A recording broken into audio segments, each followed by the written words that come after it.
মহাজনরা যেভাবে দাম দেয় তাতে আমার 1-1.5 লোক শানিতেছে। কাঁচা মালি কিনছি 800-900 টাকা, আর মহাজনরা দাম দেয় 800 করে, 850 টাকা।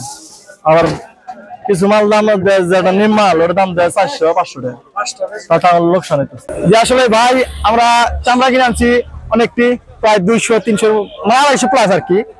আমরা যেইভাবে চামড়াটা কিনছি বড় পর্দায় করে আমার আসলে যে বিক্রিটা হচ্ছে 950 টাকা বাজার আছে, আমাদের পর্দায় পড়ে গেছে 1000 উপরে আর কি প্লাস। তাহলে তো আমাদের ঘাটতি কেটে আছে, এই ঘাটতির টাকাটা আসলে আমরা কোথা থেকে পাবো? এটা হচ্ছে আমাদের কথা। আসলে সরকারের কাছে আকুল আবেদন যে আসলে চামড়ার দিকে একটু খেয়াল রাখেন, যাতে করে চামড়ার একটু দামটা বৃদ্ধি পায়। চামড়া কিনা তো বেশি ভালো না, বাজার ভালো না, লবণে চামড়া পুষে না, বুঝছেন? দিক পাতে আসছি, খুব বাজার খারাপ। লবণ দিয়ে চামড়া দিয়ে বেচা কিনি পুষে না, আসল টাকায় জোটে না। চামড়া 17টা কিনে এলো 500, বেচলাম এলো 350, লস গুলো। আজকে হাটে বেচা কিনে মোটামুটি যে দরে বেচা কিনা হওয়ার কথা সেই দরে হচ্ছে।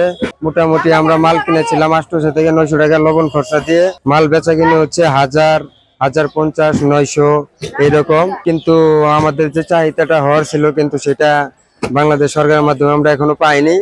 আমাদের মালের রেট কম হয়ে গেছে, কিন্তু আমরা এখনো আশা ব্যক্ত যে মালের দাম আরো বাড়তি হোক, মানুষ আয় উন্নতি করুক, দেশের উন্নতি হোক।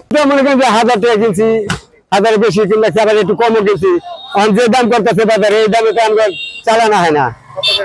800 কইতেছে, 900 কইতেছে, 700 কইতেছে, এরকম বাজার হলে আমরা কিভাবে বাঁচবো? আমরা ফেরাডি।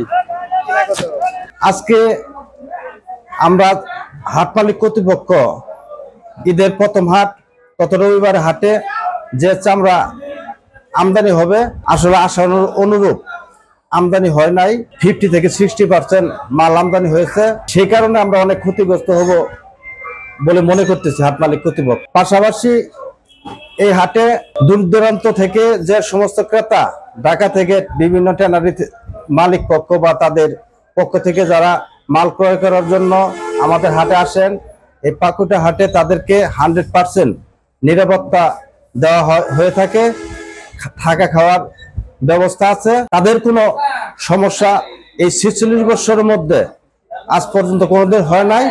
আমি বিশ্বাস করি ভবিষ্যতেও কোনোদিন হবে না। এই হাট আগের মতো যদি জাঁকজমকপূর্ণ থাকতো, যখন ছিল 2 থেকে 300 শ্রমিক লেবাররা এখানে রুজি রোজগার করে তাদের পরিবারের পরিজন নিয়ে জীবনযাপন করতো বা করে থাকতেন, এখন তাদের রুজি রোজগার না হওয়ার কারণে তাদের জীবনযাপন করা অনেক কষ্ট কারণ হয়ে দাঁড়িয়েছে।